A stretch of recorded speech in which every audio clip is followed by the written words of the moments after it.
तो जेनजी ने एक बहुत बड़ा आंदोलन हमारे देश में किया और आज धर्मेंद्र प्रधान जी का इस्तीफा भी हो गया। लेकिन ये सब कुछ जो हुआ उसको लेकर हमारी जो पुरानी पीढ़ी है वो क्या सोचती है, इस बारे में हम बात करने जा रहे हैं। आज के हमारे बेहद खास मेहमान हैं।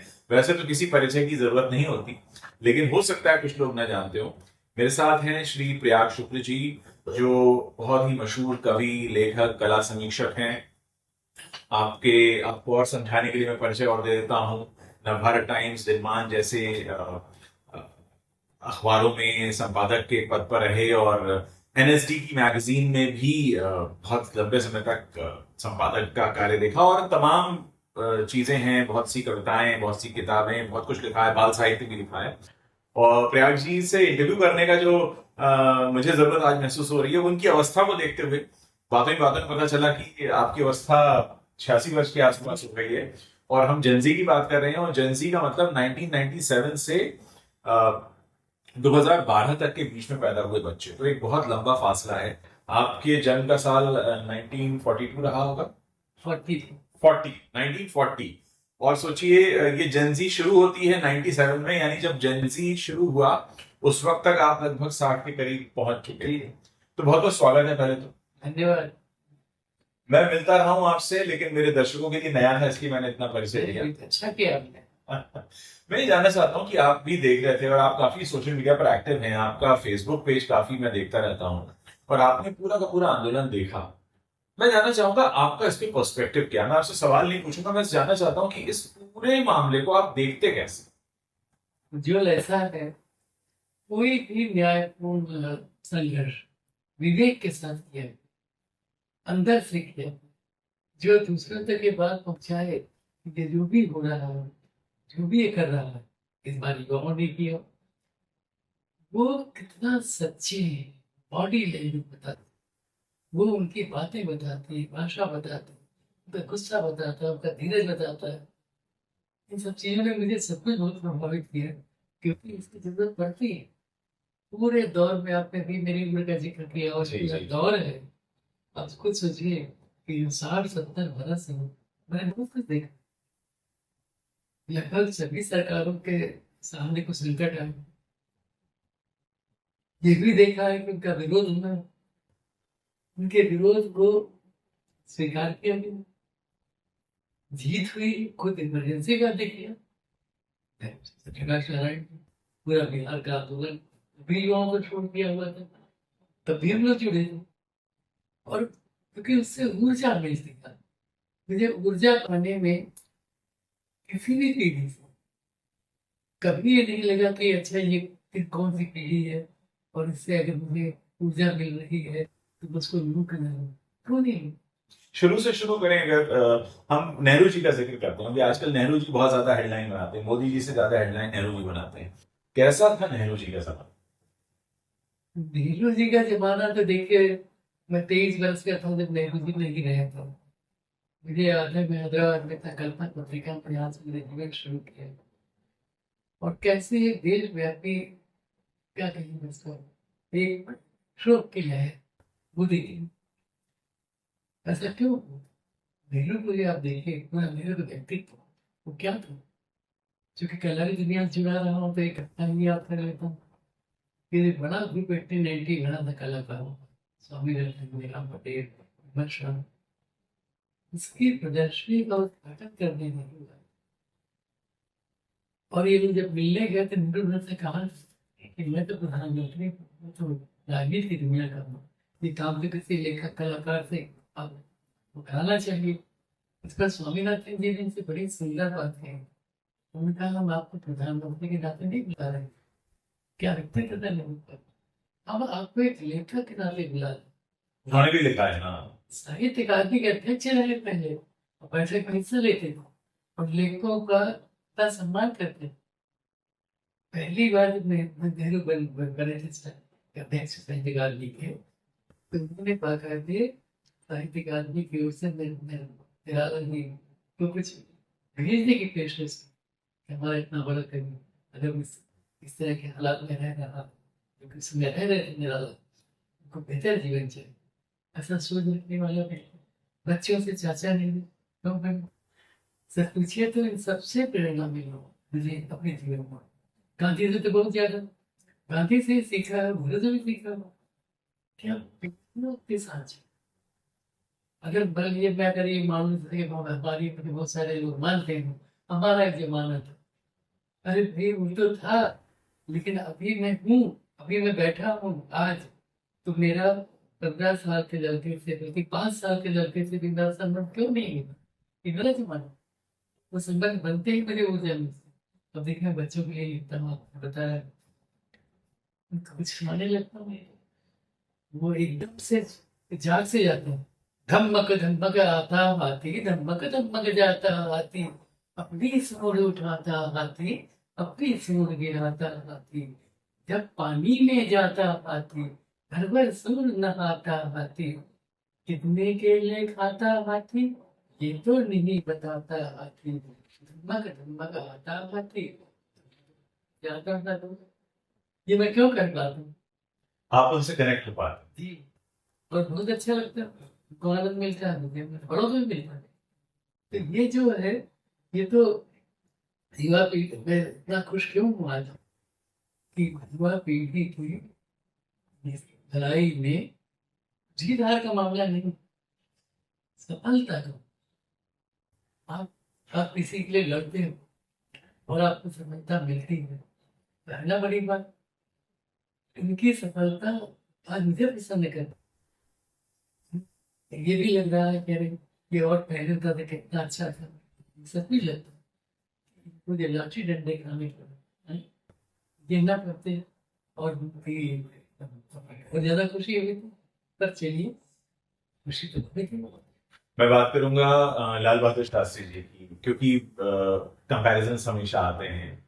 कैसा था वो वक्त, क्योंकि आपने वो देखा, मेरे लिए खजाने जैसा है कि आप मेरे साथ बैठे हैं और आपको आपने वो जमाना अपनी आंखों से देखा, तो आप जो भी बताएंगे वो सुना हुआ नहीं, वो आंखों देखा।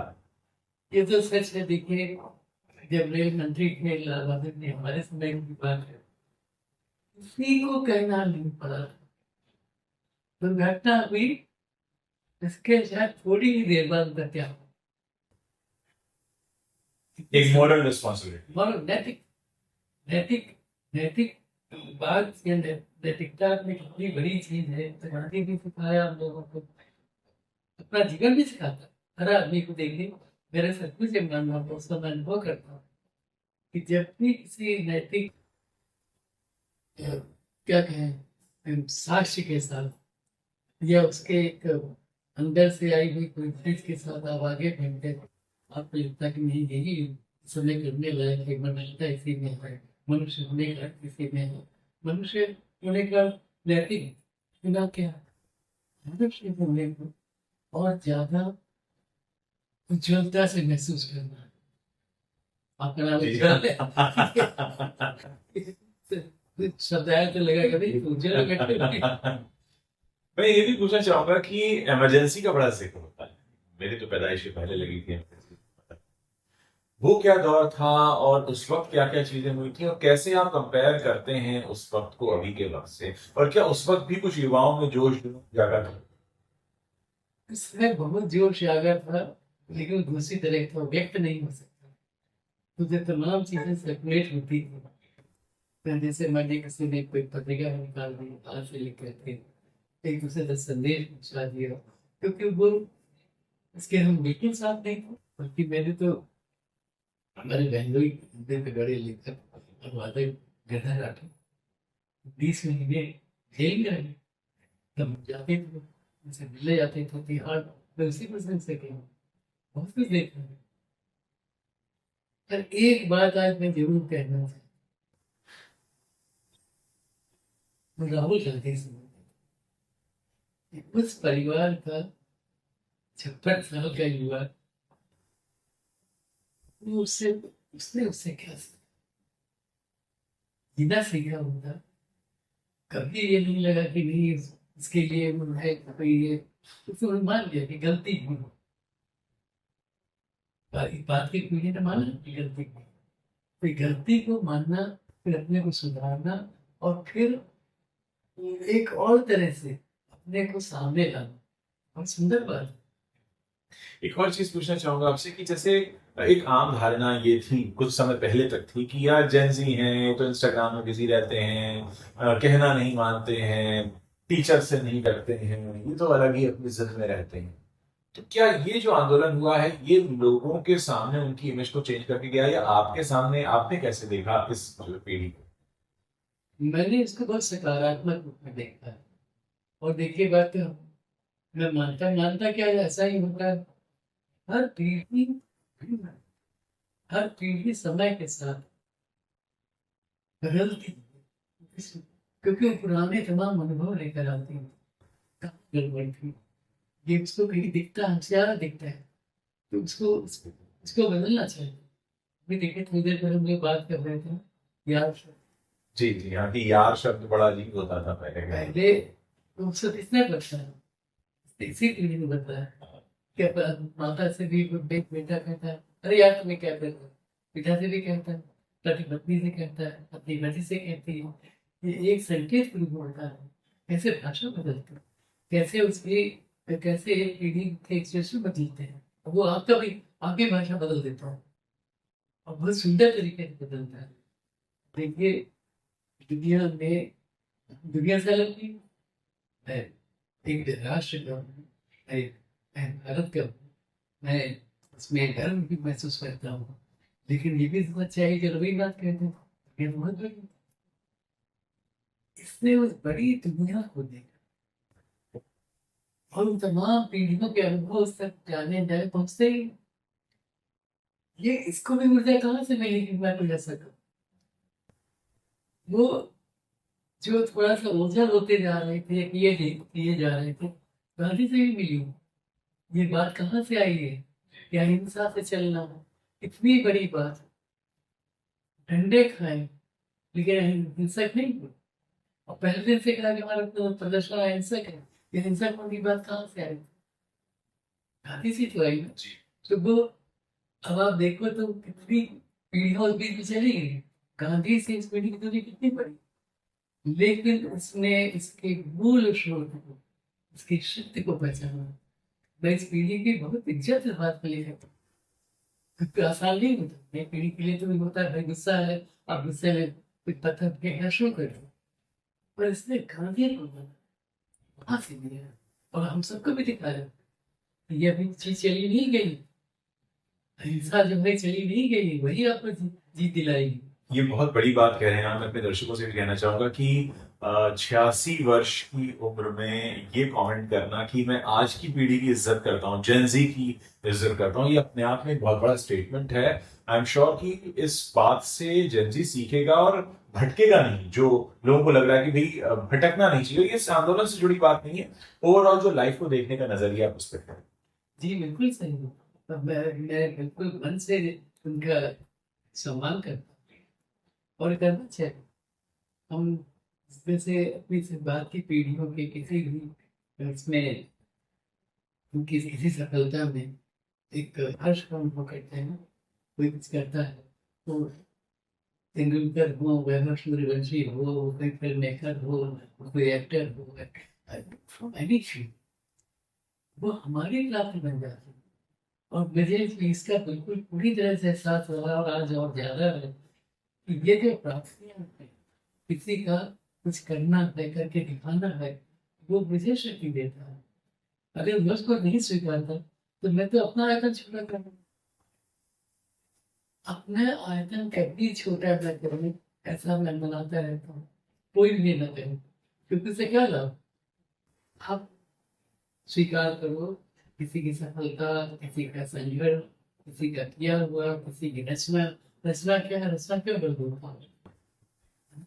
क्योंकि वो रचने की ये रचनात्मक आंदोलन था। ये भी कहूँगा, ये भी एक अच्छा कमेंट आपने, बिल्कुल रचनात्मक था। मतलब मैं ये समझ पा रहा हूँ कि एक आपने दुनिया देखी, आप 86 की उम्र में तो हम कह सकते हैं कि आपने पूरी दुनिया देखी है, पूरा जीवन देखा, और उसके बाद आप इस तरह की बात बोल रहे हैं। मतलब ये जेनजी के लिए बहुत बड़ा अचीवमेंट है। बहुत बड़ा अचीवमेंट है। देखिए कितना मार खाने के बाद, रोने के बाद फिर न रोना, मतलब भलाई तो कई बार आ जाती है, लेकिन न रो करके फिर खड़ा हो और ये दिखाना कि नहीं, जैसे उसमें एक लड़के ने कहा था, आओ मारो मुझे, गांधी के लगभग अंदाज में। हाँ, उसको देख के वो दृश्य मैं भूलता नहीं हूँ कि ये इन लोगों ने तो बहुत बड़ी चीज करके दिखा दी। उसे मैं फिर कहूंगा कि उसको हम किसी, चाहे तो किसी तरह की रागी से भी दूर रखें, खाली उन दृश्यों को याद करें। उन दृश्यों को याद करने से हमें भी शक्ति आएगी और लगेगा कि नहीं कितनी, फिर से दोहराई रहा हूँ, कितनी सुंदर बात है। हमारे देखिए रविन्द्रनाथ का जो एक रचना है गीतांजलि में, वो चित्त जहाँ भय शून्य मात को उन्नत, क्या बात है। वो जहाँ विचार, वो जब बातें हो सारी सोची और विचारी, हे पिता मुक्त वह सर्व जगाओ हमने, बस उसी स्वर्ग में जागे।